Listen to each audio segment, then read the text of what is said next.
Yeah. Well, you guys just get a microphone. We got a dealer here. Put it right over here so that way everybody can hear everybody. All right. How's that? No? Not on? Talk louder! Okay, now we're taking requests. We're going to sing a song. It's a little like an act out here. You get to play drums? Are you a good drummer? No. No? Can you play any instrument? Not at all. Now, can you hum a tune? No. A A lot of music, but the drums look like fun. You don't have to know what you're doing to play drums, right? You just hang away. Just hang away. You must be the drummer, right? Right, exactly. How about you? You play anything? Nope. No? No musical instruments. I had a short career in trumpet in like 7th grade.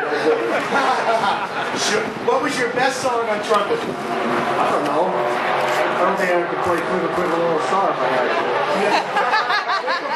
Okay, here's a question. So you're running down back straightaway at Talladega. Are you tapping on the steering wheel while you're humming? No, I don't even hum. No? A lot of times you're yelling at Talladega because somebody just left you hanging. At least I am anyhow. Okay. Listen, this is all about you guys. We can stand up here and chat all day. And I got to tell you, we've been having some pretty good conversations back here in the media center while we were waiting to come out here and visit with you folks.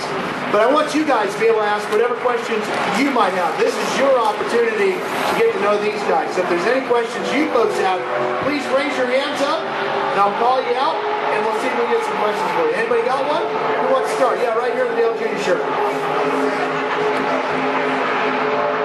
Seeing as how good Pepsi doing with baby cars, do you ever question yourself about making the decision to come to NASCAR? Not really.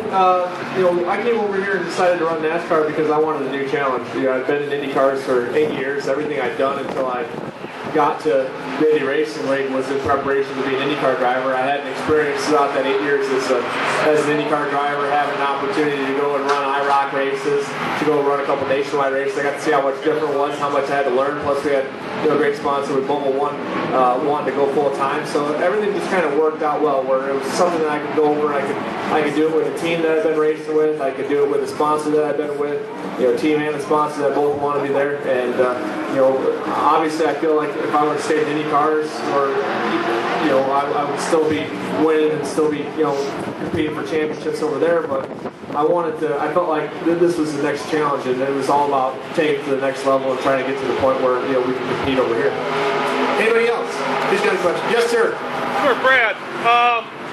For a lot of people, Go ahead. for a lot of people that aren't used to driving NASCAR and getting into an accident, when you got into that last big wreck, how did it feel to you? How did the wreck feel? I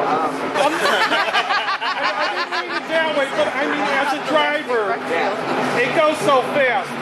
What goes through your mind? A lot of things go through your mind. Mostly it happened so fast, like you said, that you don't have a lot of time to really be afraid, thankfully. So, usually while you're wrecking, the whole time you're wrecking, you're thinking about how you're going to save it. At least I am. I'm trying to figure out how I'm going to keep it from wrecking. The last big wreck I had at Atlanta, I was thinking, it'd be nice to be on the ground. It's a lot easier to save when you're on the ground. The wreck was safe. But, it did happen very quickly, and in the end, when I actually got out of the car and saw how tore up it was, that's when I was like, whoa. Yeah, that was really the moment that hit me in more ways than one of, how lucky I was to be okay and how dangerous the situation was. I'm glad you're okay. I didn't mean it. No, that's all right. Thank you very much. How different is a wreck in a Cup car compared to a wreck in an Indy car?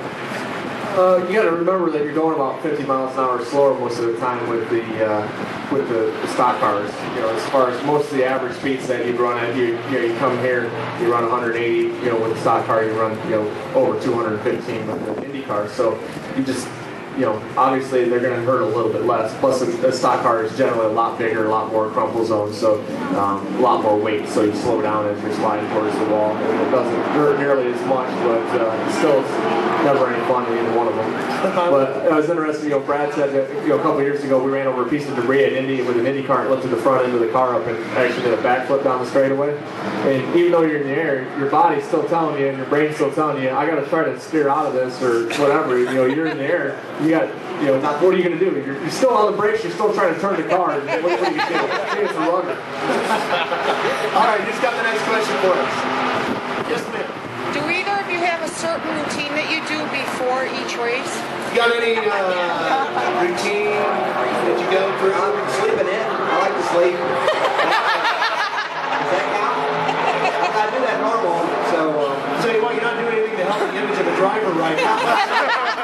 How about you, Hornish? What do you do? Well, I used to do the sleeping in thing, and now I have a wife and a 2-year-old girl, so you're not obviously I'm not sleeping in anymore. So I usually get up and I go out to the merchandise hauler, sign autographs, and then usually I have an appearance or for mobile or whoever, whatever sponsors we might have that weekend, and then we have the drivers meeting. And from the time we get done with the drivers meeting, I go to chapel, and then after that I try to get something to eat real quick and basically go out for driver introductions. So about the first 4 or 5 hours before the race is all pretty much planned out for me when I get up on the Superstitious?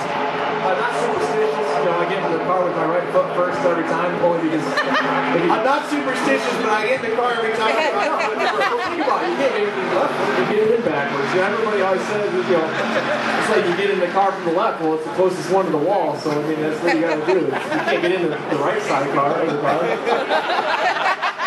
How about you, Brad? Wow, I don't know where to go with that one. I just get in the car. I guess I really didn't think about how I get in. You put one shoe on before another or do anything like that? No, I barely remember the time. So most times I time it. But no, I don't have any superstitions like that. It's just weird. I'm just going to back away and let these two have at it. There's a couple IndyCar drivers that I know that that have some superstitious things that they'll only put their helmet on outside the car, or Elio Castroneves, I don't know how many of you know him, but obviously he one day the first time I came in to do a test for Penske Racing, we're in the hauler, and Elio was putting his socks on, getting ready to go out and test, and he puts them on, he turns them inside out, and he puts them on, and the bottom that would go over your heel is up on top of his foot. I'm looking at him, I'm like, what are you doing, man? You look homeless. And he stands up. How many times do I have to tell you people, I am not gay? Homeless. No, it's a lot different.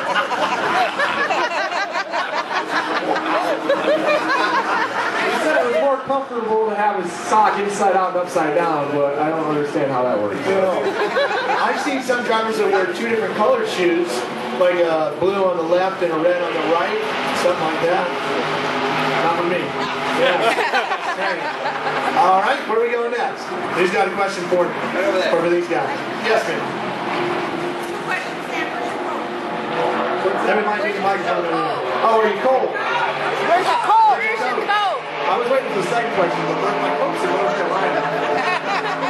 I was a little bit late getting to the airport, so I was running around. I'm like, it can't be that cold in Chicago. Need a car hard. And you're questioning Elio's sanity. Okay. Pronunciation gets so lost in translation thing with him.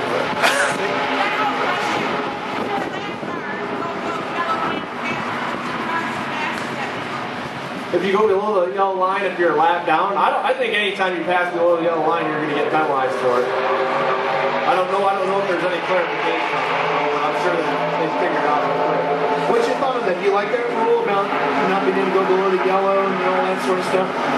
Well, I mean, that only really applies to us at the super speedways. At this racetrack, because of the D shape of the front of the track, a lot of people will go below the white line to pass. But I thought that they talked earlier, or at the end of last season, about actually opening it up more to the drivers and allowing you, through the trial and stuff like that, and to go below the yellow line, and it would be self-policing. And the first thing that I thought would be, well, that's going to, people are going to be, a little bit more conscious about what they do, because like right now, if a guy's late and somebody tries to pass him, they'll try to run him below the yellow line so that they can't pass him. And but obviously, I think that if you open it up, some of the drivers are just going to, at some point, get crazy and decide that I'm going to go into turn 3 at Daytona and try to pass to the lead on the apron. And, I mean, I don't know who would do it, but I'm sure somebody would.